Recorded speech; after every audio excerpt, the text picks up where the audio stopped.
आज के इस वीडियो में कक्षा 10 गणित का जो चैप्टर नंबर 10 है वृत्त सर्कल्स के जो सारे जो एग्जाम्पल्स हैं वो हम करेंगे। आपको पता है मैंने एनसीईआरटी पूरी करा रखी है, लेकिन बोर्ड एग्जाम में जो इसके उदाहरण हैं वो भी आते हैं और बच्चे उदाहरण नहीं करते हैं, तो ये सबसे बड़ी गलती करते हैं। उदाहरण भी उतना ही इम्पोर्टेंट है जितना कि क्वेश्चन, बल्कि उदाहरण ज़्यादा इंपॉर्टेंट होते हैं।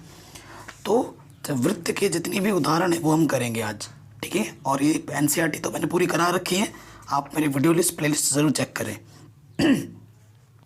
तो यहाँ हमें उदाहरण दिख नहीं रहा है। सबसे पहले उदाहरण पे आ जाते हैं। ये है उदाहरण नंबर 1। इसको मैं अपने तरीके से कराऊंगा, ये किताब में जैसे भी करा रखा है वैसे नहीं कराऊंगा मैं और भी सरल तरीके से कराऊंगा, ठीक है। सो उदाहरण नंबर 1 पे आते हैं। सो उदाहरण नंबर 1 क्वेश्चन क्या बोल रहा है, सिद्ध कीजिए कि दो संकेंद्रीय वृत्तों में वृत्त की जीवा, बड़े वृत्त की जीवा छोटे वृत्त को स्पर्श करती है, स्पर्श बिंदु पर समद्विभाजित होती है। ये ऐसा हुई लिखा हुआ आएगा आपके एग्जाम में और आपको इसे हल करना होगा, ठीक है। सो मैं आपको पूरा सॉल्व करके दिखाता हूँ कैसे करना है। क्वेश्चन क्या बोल रहा है, ये एग्जाम्पल नंबर आपका 1 है। संकेंद्रीय वृत्त का मतलब क्या होता है, दो वृत्त जिनके केंद्र एक ही हों, ठीक है।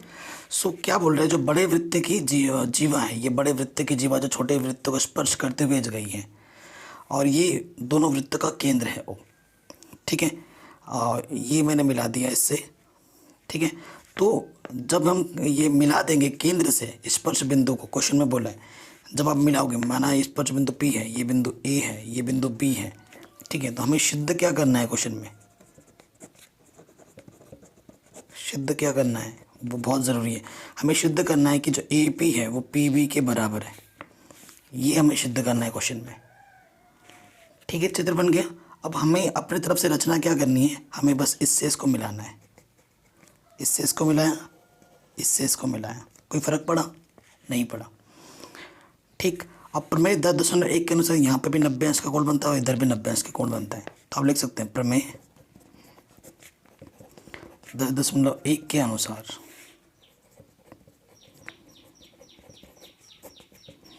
यहाँ पर ये जो एंगल बनेगा, इधर वाला एंगल OPA किसके बराबर होगा, OPB। और दोनों ये के दोनों कैसे होंगे, 90 डिग्री के होंगे। जहाँ ज़रूरत पड़ेगी उपयोग कर लेंगे। पता चल रहा है कि AP और PB को हमें बराबर दिखाना है, तो आप क्या लिखेंगे, देखो, चूँकि त्रिभुज OPA व त्रिभुज OPB में, देखो ये जो भुजा है OP इस वाले त्रिभुज में भी और इस वाले त्रिभुज में भी है, तो OP बराबर OP, क्यों, क्योंकि ये उभयनिष्ठ भुजा है, ठीक है। उसके बाद देखो ये वाला जो कोण है इधर भी OPA किसके बराबर है, कोण OPB, क्यों, दोनों के दोनों 90 अंश के हैं, इधर भी 90 अंश है, इधर भी 90 अंश है, ठीक है। उसके बाद ये जो भुजा है OA और ये जो भुजा है OB, ये दोनों के दोनों बराबर है, क्यों, क्योंकि दोनों के दोनों त्रिज्याएं हैं और त्रिज्याएं आपस में बराबर होती हैं। बड़े वृत्त की त्रिज्या है ना ये दोनों, चूँकि SAS से त्रिभुज OPA सर्वांशम हो जाएगी त्रिभुज OPB के। जब दो त्रिभुज आपस में सर्वांशम होती है, अतः CPCT कसौटी द्वारा जब दो त्रिभुज आपस में सर्वांशम है तो उनके संगत कोण बराबर होते हैं, संगत भुजाएं भी बराबर होती है, अर्थात PA किसके बराबर हो जाएगा, PB के। PA किसके बराबर हो जाएगा, PB के। यही हमें क्या करना था, सिद्ध करना था। आंसर डिटेल में मैंने कराया है और अपने तरीके से कराया, इजी तरीके से कराया, ठीक है। अगर आप किताब में देखोगे तो देखना क्या रामायण लिख रखा है इसने, ऐसे नहीं कराया मैंने सिंपल वे में कराया, एकदम साधारण। ये सारे क्वेश्चन मैं ऐसे ही कराऊंगा जितने भी मैं कराऊंगा। दूसरे में आ जाओ, किताब के तरीके से हम बिल्कुल नहीं करेंगे, हम अपने तरीके से करेंगे। दूसरा क्वेश्चन मोस्ट इंपॉर्टेंट है, ज़बरदस्त, ठीक है, मोस्ट इंपॉर्टेंट क्वेश्चन है दूसरा। कह रहे केंद्र O वाले वृत्त पर ये केंद्र ओ वाले वृत्त पर, चित्र बना नहीं आएगा, पहले बता रहा हूँ, चित्र आपको खुद से बनाना है, ऐसा चित्र बना हुआ नहीं आएगा। केंद्र ओ वाले वृत्त पर बाह्य बिंदु टी से स्पर्श रेखाएं टीपी व टी क्यू खींची गई हैं, टीपी व टी क्यू खींची गई हैं। सिद्ध कीजिए कि जो पी टी क्यू है, पी टी क्यू है वो किसके बराबर है, O P Q, O P Q कोण के दुगने के बराबर है। ठीक है, ये चीज़ हमें सिद्ध करनी है। ये उदाहरण नंबर हमारा कक्षा 10 गणित चैप्टर नंबर 10 सर्कल्स का एग्जाम्पल हम कर रहे हैं ना। तो ये उदाहरण नंबर ये क्या है, दूसरा है। तो मैं एक बार चित्र बना लेता हूँ। ठीक, यहाँ पर मेरा केंद्र यहाँ है, ठीक है, थोड़ा सा इधर हो गया बीचों बीच, ये मेरा केंद्र है। ये भुजा दी नहीं रखी थी, मैंने मिला दिया इसको।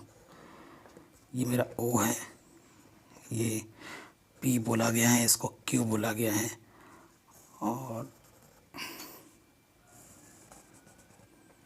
यहाँ मेरा टी है। ठीक है, सिद्ध क्या करना है, मैं बहुत ही आसानी के तरीके से कराऊंगा, बुक की तरह की नहीं, बुक में बहुत टफ करा रखा है। सिद्ध क्या करना है हमें, सिद्ध हमें करना है पी टी क्यू किसके बराबर है, दुगने ओ पी क्यू के बराबर। ठीक है, ये हमें सिद्ध करना है। सो मैं क्या करता हूँ, माना इस वाले कोण को ना मैं थीटा मान लेता हूँ, माना ओ पी क्यू को थीटा मानोगे। जब ये थीटा है, ये ऑटोमेटिकली थीटा हो जाएगा। क्यों, मेरे से आप कारण पूछ सकते हो, ओ क्यू पी ये भी थीटा होगा। क्यों, क्योंकि देखो ये भी त्रिज्या है, ये भी त्रिज्या है। अगर संगत भुजाएं बराबर हैं तो संगत कोण भी बराबर होता है। ठीक है, अगर संगत भुजा बराबर तो संगत कोण भी बराबर होगा। ओके, अब आपको पता है प्रमेय 10.1 के अनुसार यहाँ से लेकर यहाँ तक के जो बनने वाला कोण है वो 90 होता है। ठीक है ना, क्योंकि ये स्पर्श है, ये त्रिज्या है, इसको इसके बीच बनने वाला कोण 90 होगा। अब अगर ये वाला कोण देखोगे पी ओ टी, चूँकि पी ओ टी जो ये वाला कोण होगा, क्योंकि ये भुजा और ये भुजा बराबर होती है प्रमेय 10.2 के अनुसार, और भुजा बराबर तो कोण भी बराबर होगा। और कोण टी पी ओ ये दोनों क्या होंगे, टोटल 90 है। देखो टोटल यहाँ से लेकर यहाँ तक 90 है, और मुझे बस इतना चाहिए।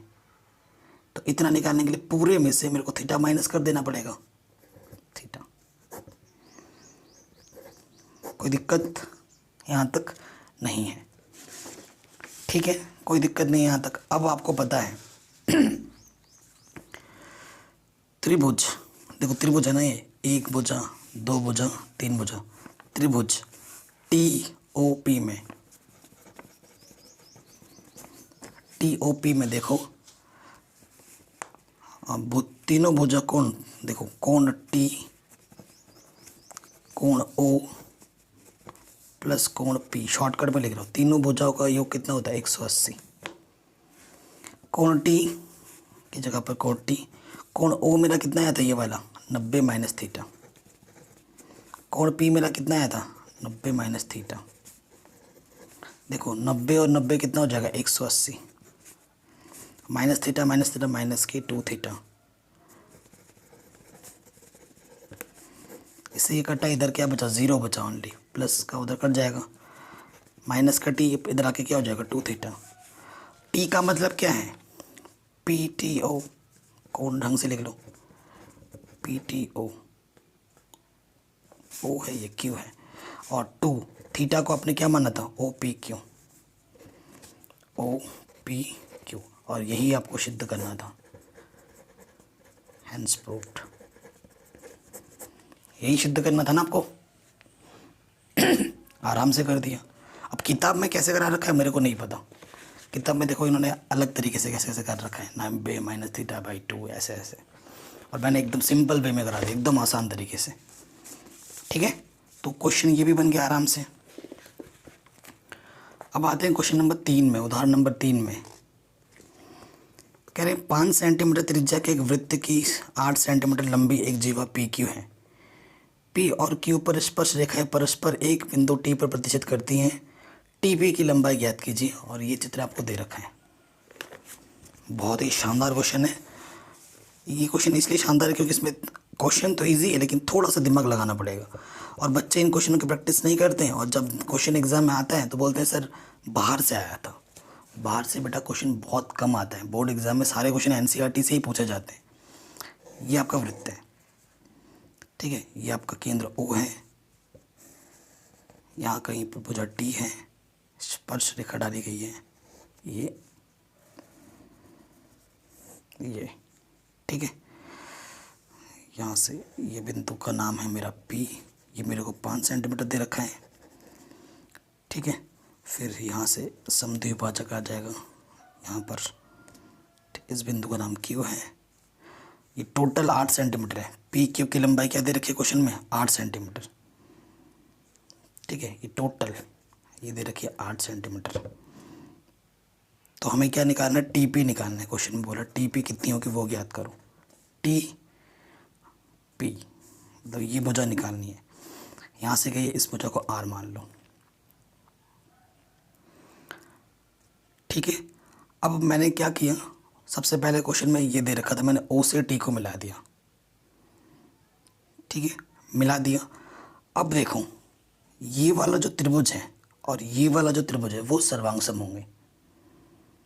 वो क्या होंगे, सर्वांश होंगे। तो हम लिख सकते चूंकि त्रिभुज टी आर पी सर्वांशम में टी आर क्यू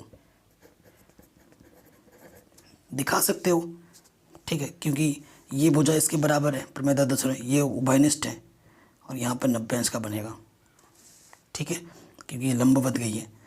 तो हो गया आपका सर्वांशम। दोनों भुजा और दोनों त्रिभुज सर्वांशम है। जब दोनों त्रिभुज सर्वांशम है तो ये भुजा इसके बराबर हो जाएगी, अतः आर पी बराबर आर क्यू। टोटल 8 है, इधर भी 4 आ जाएगा, इधर भी 4 आ जाएगा, यानी कि 8/2 यानी कि 4 सेंटीमीटर। यानी कि ये वाली भुजा कितनी आ गई, 4 सेंटीमीटर आ गई,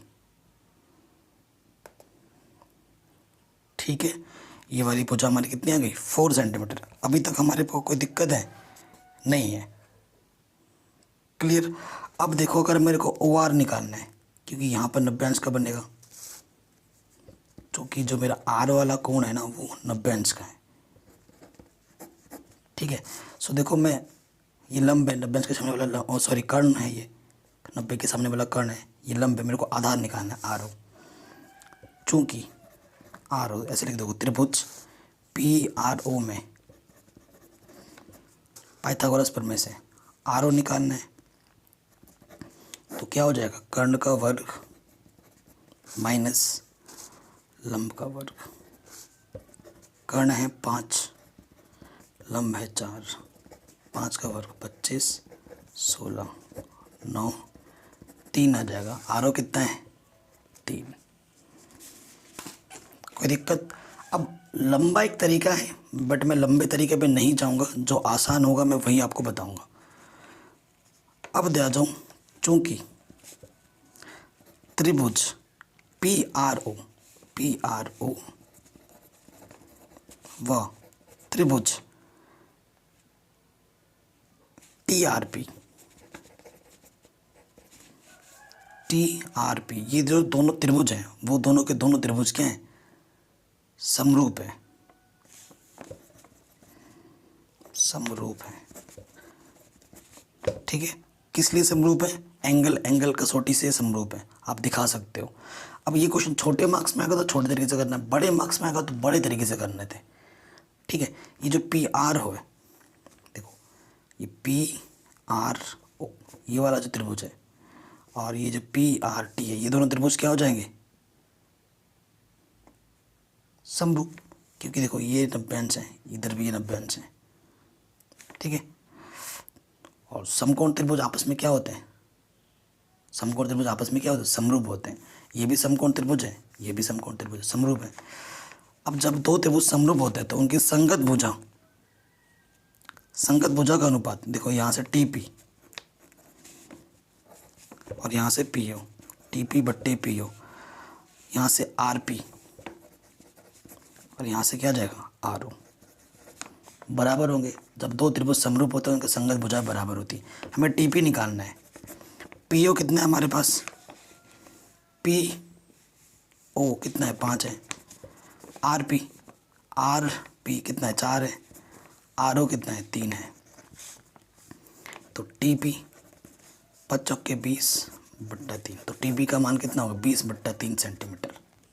हो गया, यही आपको निकालना था। और बाकी प्रश्नावली तो पूरी कराई रखी है, 10.1 10.2 एनसीईआरटी के सारे क्वेश्चंस करा रखे हैं, इंपॉर्टेंट मैंने मार्क कर रखे हैं, आप जाके चैनल पे देख सकते हैं।